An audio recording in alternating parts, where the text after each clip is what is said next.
big rollout was in 2015, kind of like within 5 months we had to do 16 train stations, which translates into, how many? Almost about 50 displays.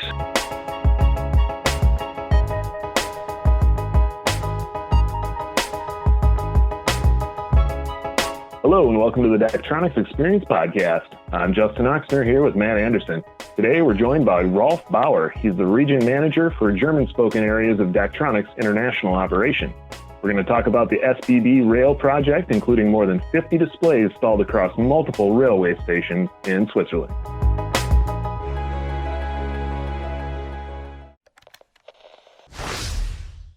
And we're here today with Rolf, here to talk about SBB. Rolf, how you doing? Hi, I'm doing good. Thanks for inviting me. Hey, Matt, how you doing over there? I'm doing good, Justin. How are you? I'm fantastic today. Rolf, can you tell us a little about your relationship with Daktronics and how you became into the region manager for Daktronics? Sure. I think that's a nice story. I started working for a rental company. It was fixed installation business back in 2002, and we did work on the Olympic Stadium, Berlin.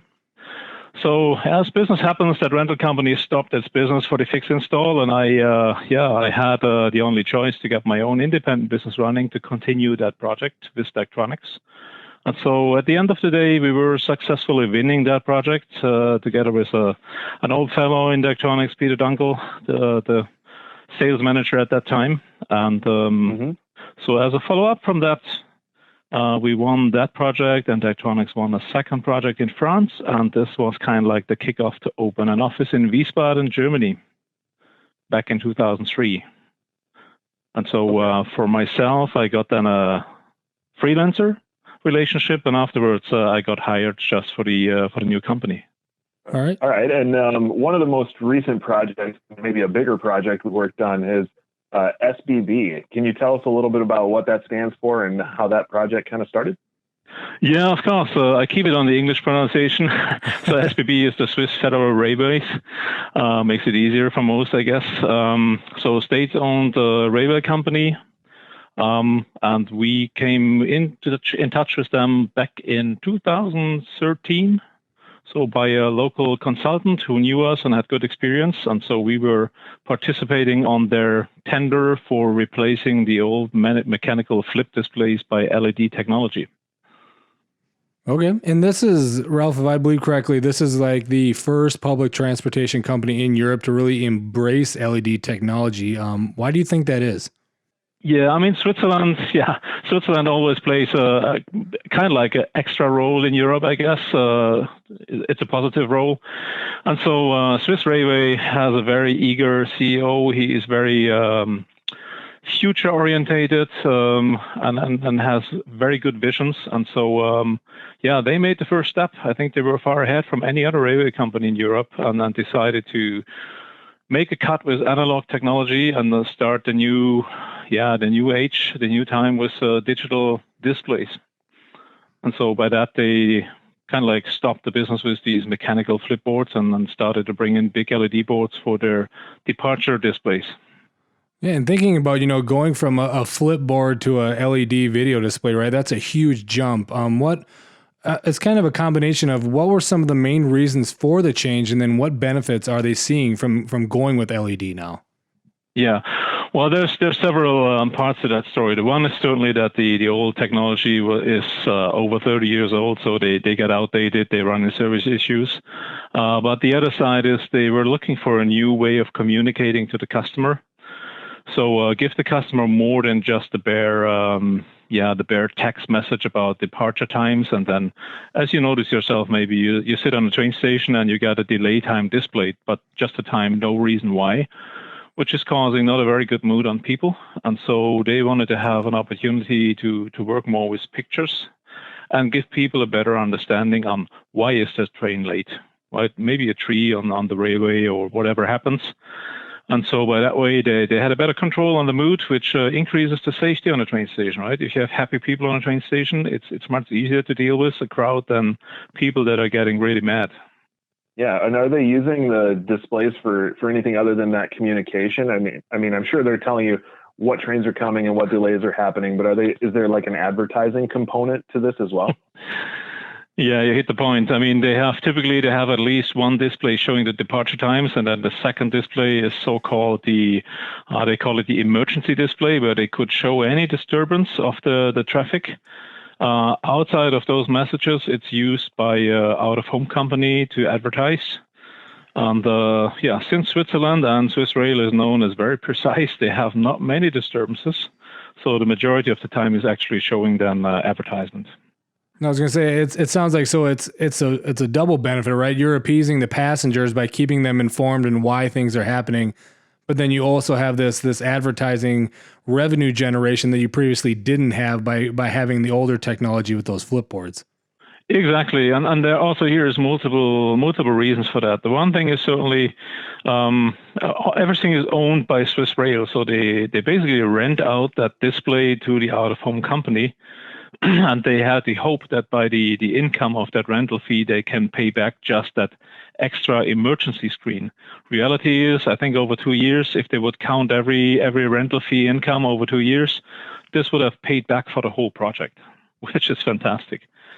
The other reason why they went that step is they had multiple displays from out-of-home companies on their train stations, but as you maybe can imagine, those were all different sizes, different formats, on different spots, and they wanted to kind of like do a cleanup on the train station to give them a certain look and have a clean style. And so by that way, now every train station has the same design. That was one of their goals as well. Probably 2014? You said we've been working with them since 2013, 2014, something like that? Yeah, the tender came out in 2013, and then we got the tender awarded in 2014. There was one pilot project to be installed in October 2014, and then and the big rollout was in 2015. Kind of like within 5 months, we had to do 16 train stations, which translates into how many? Almost about 50 displays. Wow. So every sign consists out of multiple displays.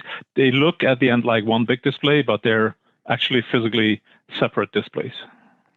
Well, I got to imagine, I mean, there's a lot of complications with going through that, right? There's a lot of different railway stations, a lot of displays going up. Was there anything unique challenges about getting these installed, while people are still traveling?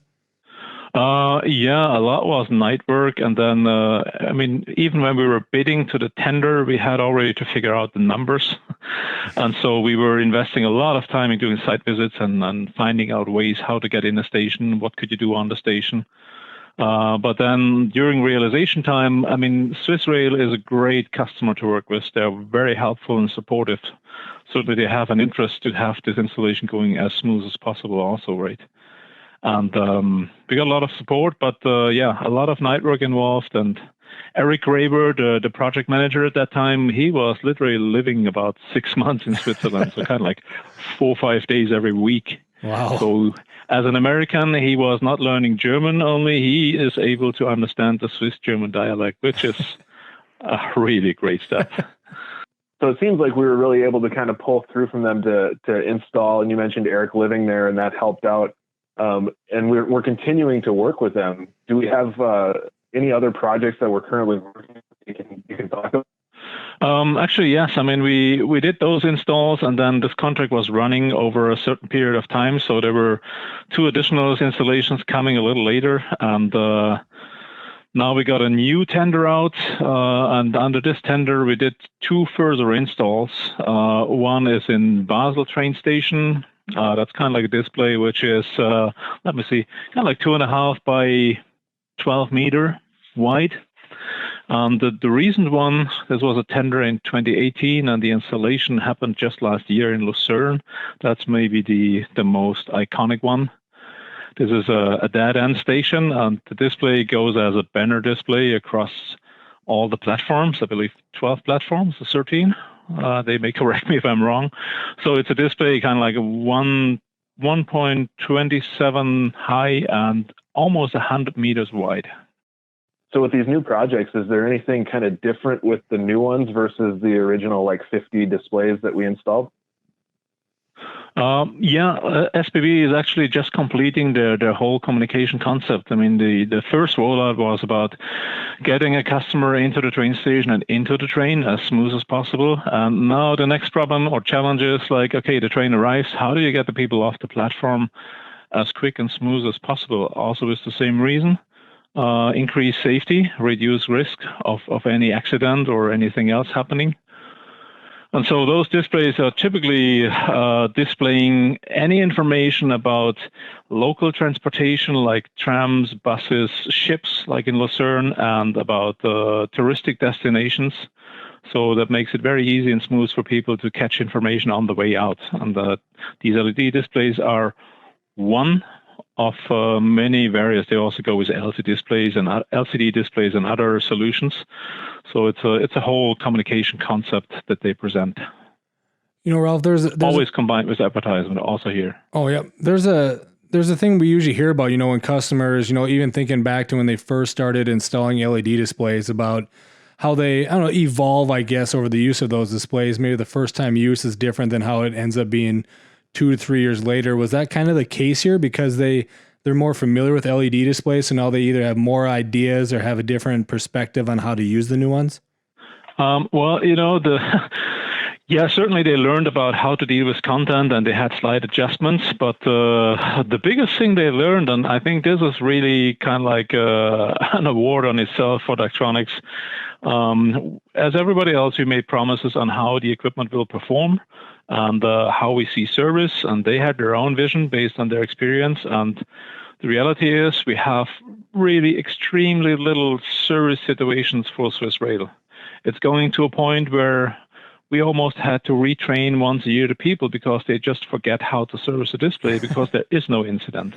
So they're extremely stable running, which is fantastic experience for them. And certainly, build up our relationship and support it is even better. It's a good problem to have. Yeah, that's always good when they forget how to service because they haven't done it. You mentioned they're using this new project to help people get off of the train platform and exit the venue or the facility or the train station or whatever. And I can't help but think when I do get to travel, Matt, it happens every once in a while. Sometimes I use a train station and I've used that before, and you get off, and the first thing you're looking for is, okay, where's the exit? Like you get out, you know you're at the right station that you want to, and it's where's the nearest exit that gets me to where I'm going? So I can just imagine how that would be extremely helpful to get off a train and have a display tell you where to go next. Right, and the key here is, again, they try to work as much as possible with pictures, so to make it easy to catch the information. I think that's a key element. Have they been able to notice, like, I'm not sure how you would measure, but, you know, has there been a significant increase in the amount of people they have been able to move off the platform since using the displays? Well, I can tell you what SBB did when they installed their first 50 displays. They sent out students and with questionnaires and had interviewed the people and the passengers just to get a feedback how it's received. And this was an extremely positive feedback across any ages or different groups of people, right? So this was really helpful for them. And I think that's the reason why they continued. And it sounds like our relationship with SBB has been really great since our initial tender in 2014. And I think, do they do some partnership recognition during this past time? Yeah, that's something we are very proud of. They had, actually we received two. The first one, when we did the installation for this pilot project, this was a very tight timeline from getting the award down to installing that display. So 3 months sounds a lot of time, but this was the first one of that kind, and we still had to develop interfaces and then sort out all the static installation things construction-wise. And we were there to the minute, right? To the day. The CEO has announced this final date with a little award scenario or opening scenario, and we were ready to the minute. And they awarded us, they call it the Infrastructure Award, which they just award to their suppliers, which was kind of like outlining this extremely good performance. And this was in 2015. And then later that year, when we finished the whole rollout, they had kind of like a get-together from, I would guess, about 50 of their main suppliers. And we received the award for the best supplier in quality. Again, because of the high and good performance of the installation, and certainly of the result, because it looked great. And so for us, this is kind of like, a Swiss award is, gold medal Olympics. So we were very proud and happy. Yeah, it's always nice to get recognized for your work, especially on such a big project that's been happening over multiple years.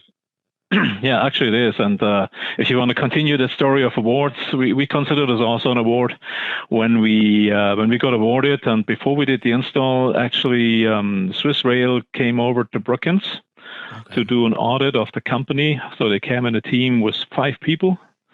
For me, it was the first audit I've ever done in the company in that scale. And they spent about 3 days and really, they flipped every coin in the company. They went in every corner. Every department. This was quite an experience, I think, also for the Daktronics team. This went down to shipping to any location you can imagine, any functional role within Daktronics, all on the background of an ISO certification. This was kind of like the guidance for that audit. And at the end of the day, it was extremely helpful for us. We learned a lot about our own company, at least myself. I was really surprised about a few things. But the outcome is we were really performing extremely good. Result was really nice. They were very happy, and we got ranked in the top 10 of their suppliers. Yeah, which is also kind of like an award, if you want to say so, right? Because this ranking is they said, well, it's not very common to be that high just from the start. So yeah. It's always great to hear good stories though about like customers coming to visit us, in Brookings at our corporate headquarters. What was their overall? I mean, you talked about them coming and seeing everything, asking all the questions.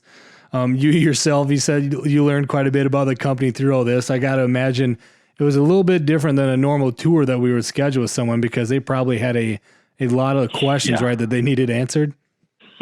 Yeah, a lot of questions is maybe a slight understatement. This was in September 2014, and we did certainly a tour where they wanted to see certain things, but we spent most of the time in a room, and then one after the other, next department has to come in. Like Sheila had to come in as representative for all the accounting side, for that example, people from shipping department, from quality, any department we have, there came 1 or 2 people in, engineering, all those areas. And then they had to report what they do, how we're organized, what the processes are, and then they question certainly like, okay, what is your documentation, how you guarantee sustainability and consistency in those processes.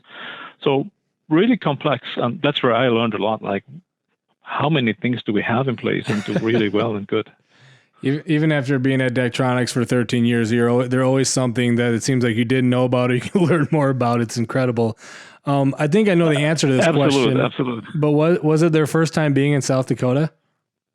For those guys, yeah, it was the first time. Yep. And I sense where you want to go with that, but go on. No, I was kind of curious their thoughts on it. We've heard different people because we always love getting perspectives from customers when they come to visit us, right? And a lot of times we're here in Brookings, South Dakota, and they see the facilities and the manufacturing that we have going on up here, and they're just blown away, and they didn't think that something like that existed at this part of the country. Yeah, I mean, there's multiple ways to look at it. The one thing is, yeah, they're certainly surprised what a big company is sitting there, or let's say different, how many big companies are sitting in Brookings, right? Because if you look from Europe here, like where's Brookings? Not many people may notice how out of the stand where Brookings is, certainly. But I mean, there's Daktronics, and there's a number of other global companies with manufacturing facilities. So this is one surprising moment for them. But then the other side is people, I think, have oftentimes a picture of New York and New York people in their mind. And the financial side of the U.S.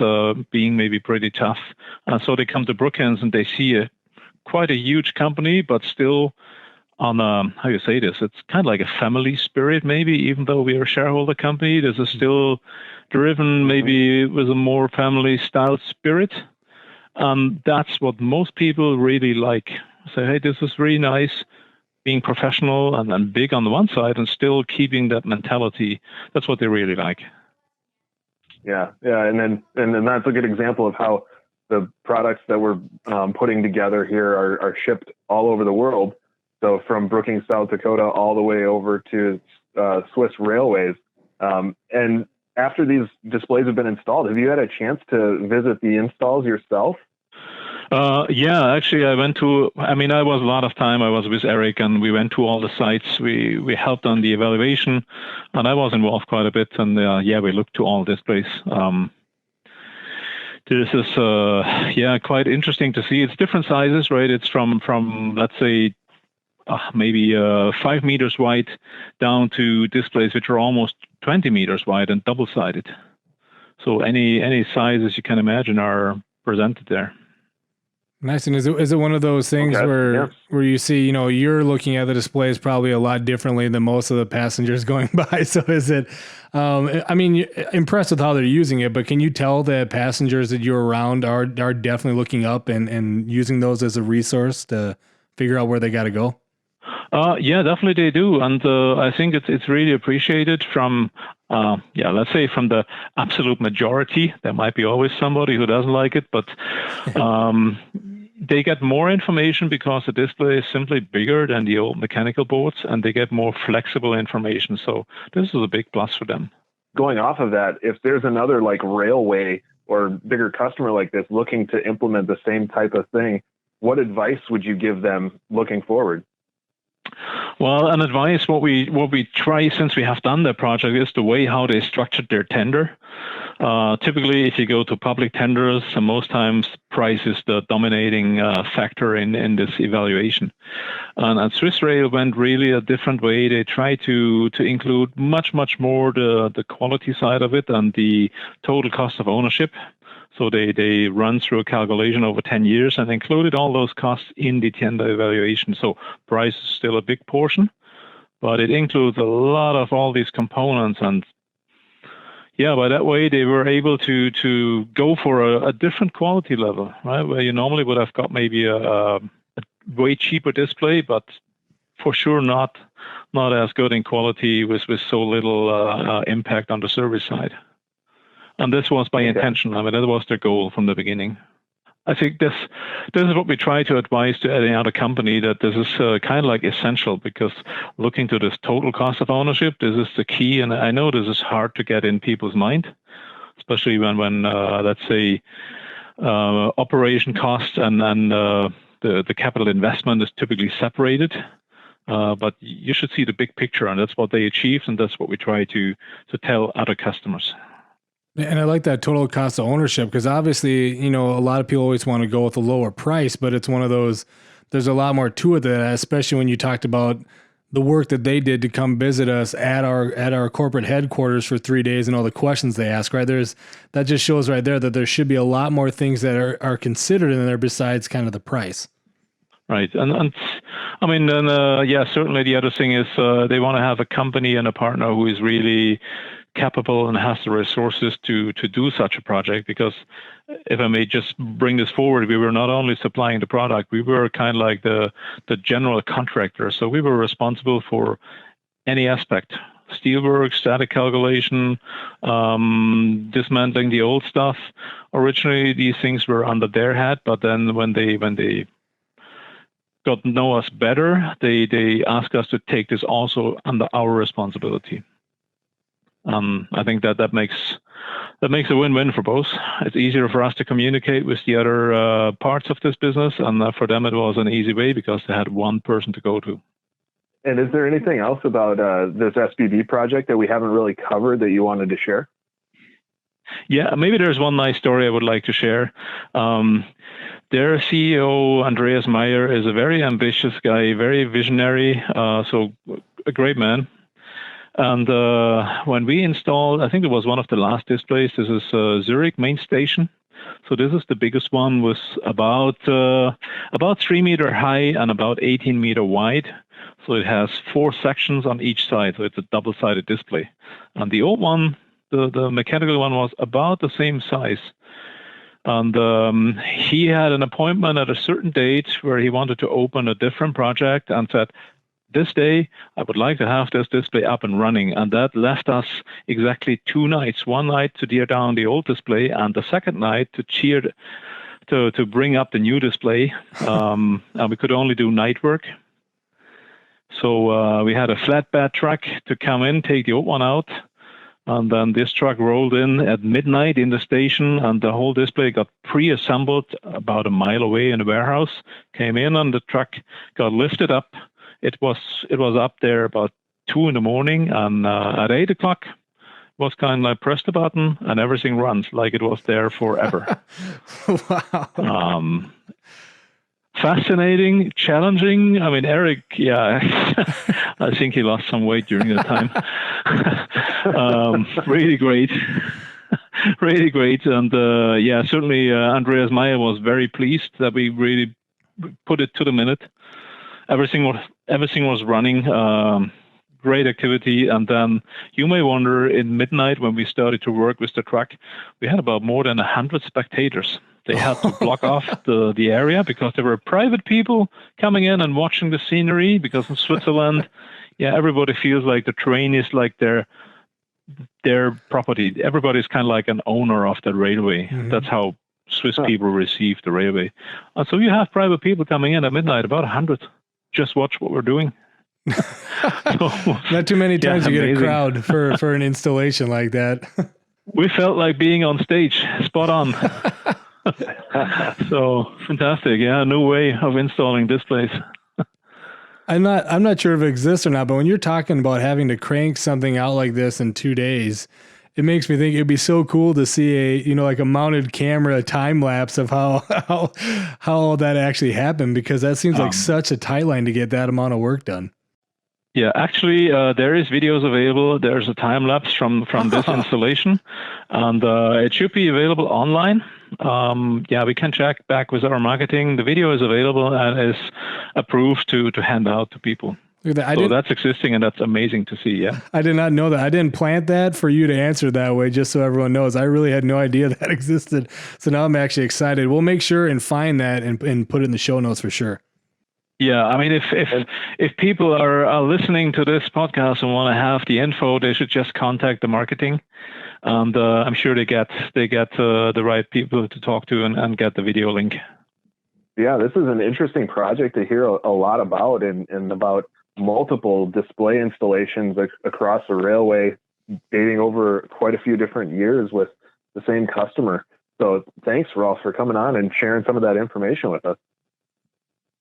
Yeah, it was a pleasure, and we hope we can continue that story. I mean, SBB was very happy to hear when we acquired Data Display about 5 years back in Ireland, now being Daktronics Ireland, because that brings a new side of the business to us, the whole smaller scaled LED and LCD based displays as platform displays, and there will be a new tender and we will participate. Yeah, absolutely. If this continues to go on, the story continues, we'll definitely have you back on to talk more about it, Rolf. It's been a pleasure chatting with you today. Well, it's a pleasure for me. Thanks a lot, guys. All right. Thanks, Rolf. Thanks. Thank you for listening to this episode of the Daktronics Experience Podcast. Please subscribe at your favorite place to listen to podcasts to keep up with our latest episodes.